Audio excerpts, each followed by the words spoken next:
The last scenario is collapse, which I actually think is the most likely, through a combination of wishful thinking, denial, delay. We'll probably just blunder into a collapse, at which point the response would take the form of executive orders and, if there's social unrest, probably some kind of neo-fascism. There's good reason to believe that we are looking at a potential collapse of confidence in the U.S. dollar and indeed the entire international monetary system. The international monetary system is based on the dollar, so if the dollar goes, the system goes. That's not meant to be a provocative statement. The international monetary system has actually collapsed 3 times in the past 100 years, in 1914, 1939, and 1971. So this would be the 4th collapse in 100 years, so not that infrequent. And when the monetary system collapses, it's not the end of the world. We don't all go live in caves who do canned goods and all that. What happens is the major trading and financial powers get together, they sit down, and they recut the deal, what's called the rules of the game. So what I want to think about a little bit is, since we can see the collapse coming, is what are the new rules of the game? What would the international monetary system of the future look like as a result of a sort of a new Bretton Woods-style conference in the face of a collapse? And I've got 4 scenarios here: multiple reserve currencies, SDRs, gold, and collapse, followed by something worse. Multiple reserve currencies, the idea is, in 2000, 70% of international reserves were held in dollars.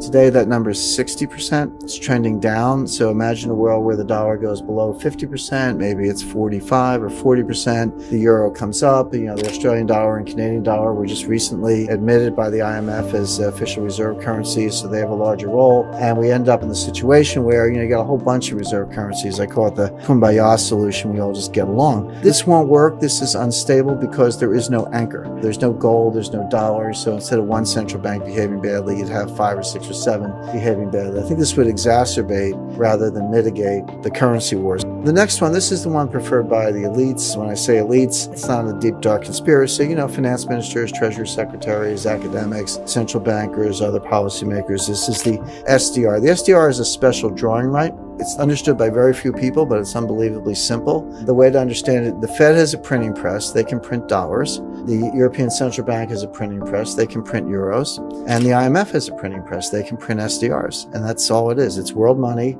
They can print as much as they want. They hand it out. They can reflate and reliquefy the global economy. The IMF actually has a 10-year plan to make the SDR the global reserve currency. Again, not a secret. You can find it on their website. I want to give a quick example because I know this is attuned to policy, but how the SDR is already sort of creeping into our system. The United States Treasury got authority to provide $100 billion to the IMF. This was legislation passed in 2009. So what did the IMF do with the money? Well, what they did is they, if you look at the total IMF loans, credit lines, etc., 91% of all the IMF loans and advances, they went to bail out Europe or to Mexico. Only 9% went to the rest of the world. I leave it to you to decide whether the president was entirely candid with the Congress when he said this is primarily for developing and emerging market economies. You don't see Korea, Indonesia, India, Brazil, Thailand, Malaysia. You don't see those countries getting more than 9% of the IMF money. This money basically went to bail out Europe. So that's another thing where, again, I think the American people were a little more aware. They might raise a few questions.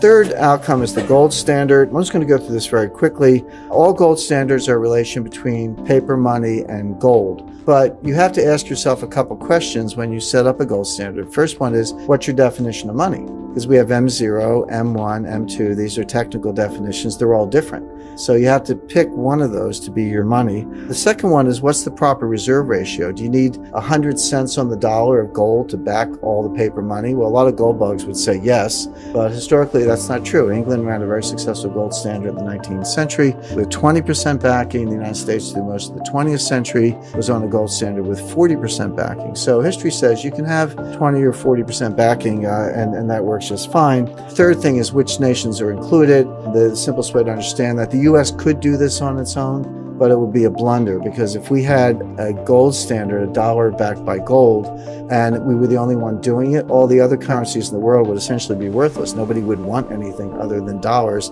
which would be extremely deflationary because the other currencies would not be desirable, and it would repeat the blunder Winston Churchill made in 1925. So I want to look at with those criteria, look at actually where the gold is. If you take the 17 members of the European monetary system, those who back the euro, they have 10,000 tons. The United States has 8,000 4,000 tons. The IMF has about 3,000 tons. You see China, Switzerland, it kind of tails off after that. So the good news for the US and Europe is we still have all the gold, and I think we will have the largest voice by far if there is a new International Monetary Conference, with one footnote, which is China is non-transparent. So that China bar at 1,000 tons is probably closer to 4,000 tons. We'll probably learn that a year from now when they update their figures. So China has bought themselves a very big seat at the table. So the first one, global money, global M1, 40% backing, that's about $7,000 an ounce. In other words, that's what the price of gold would have to be to support the money supply without deflation. So it's the non-deflationary implied price of gold. Global money supply, global M2 with 100% backing is $44,000 an ounce. The last scenario is collapse, which I actually think is the most likely, through a combination of wishful thinking, denial, delay, misapprehension of the statistical properties of risk, and bad policy. We'll probably just blunder into a collapse, at which point the response would take the form of executive orders, and if there's social unrest, probably some kind of neo-fascism. The way to understand it, we have inflation and deflation going on at the same time, two opposite ideas happening at the same time. The deflation is natural. It's what happens in a depression because of deleveraging. So what's deleveraging? Well, I have to sell assets to pay off debt. When I sell assets, it tends to depress the price. I pay off the debt, but prices are going down, so now I have to sell more assets to pay off more debt, etc. And you get into a debt deflation cycle until you've liquidated everything and prices hit bottom, and kind of people start looking around for bargains again, and the cycle starts to turn. But it can go a very long way, and Irving Fisher wrote about this in the 1920s in the debt deflation cycle theory of the Great Depression.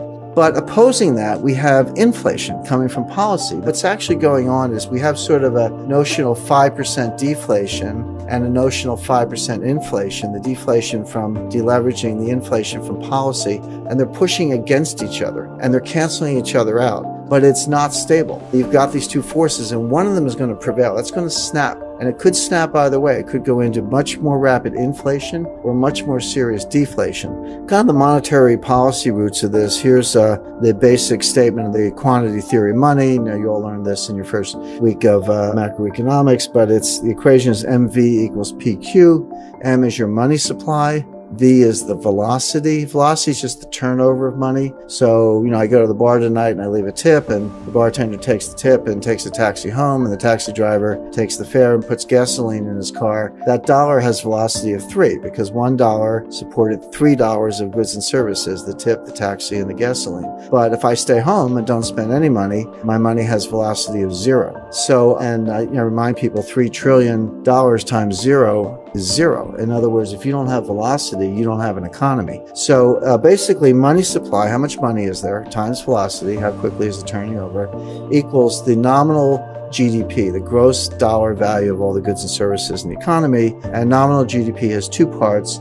Q is the real part, and P is the price index, so inflation or deflation. But this is psychological. They have to basically lie to you. They have to engage in propaganda to bend the velocity curve to make you want to spend more money than you're actually doing right now so that they can get the nominal growth they need to pay off the debt.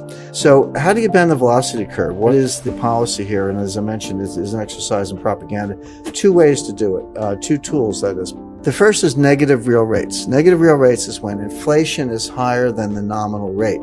That's good because if you're a borrower in that world, you actually pay the bank back in cheaper dollars. That's better than zero interest. That's the bank paying you to be a borrower. So ideally, the Fed would say we'll have 2% on the 10-year note and 3% inflation, negative real rates of 1%. That's a very powerful inducement to go out and borrow.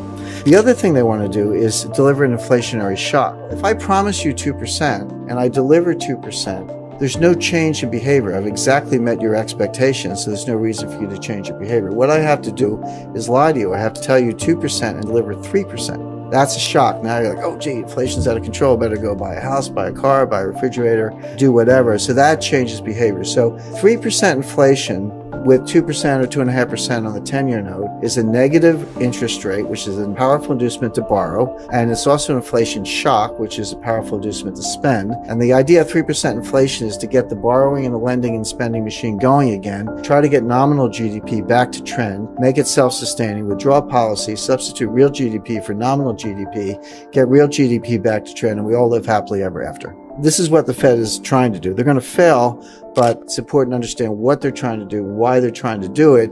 Then when you see them failing, It's very easy to forecast monetary policy because they're just going to do more of it till they get what they want.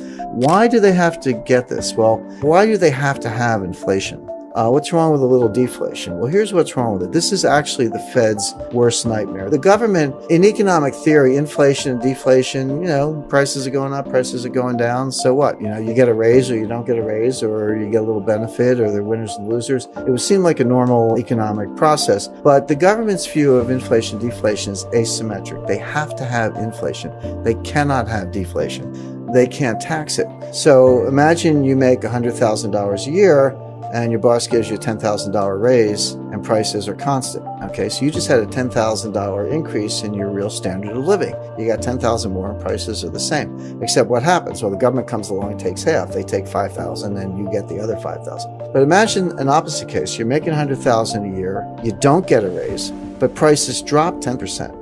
Well, you had the same $10,000 increase in your standard of living. Your salary didn't go up at all, but the price of everything you buy went down, so you're better off. Except that now you get to keep the whole $10,000 because the government doesn't know how to tax deflation. So deflation can increase the real standard of living of the American people, but the government won't allow it because they can't tax it. It destroys tax revenues.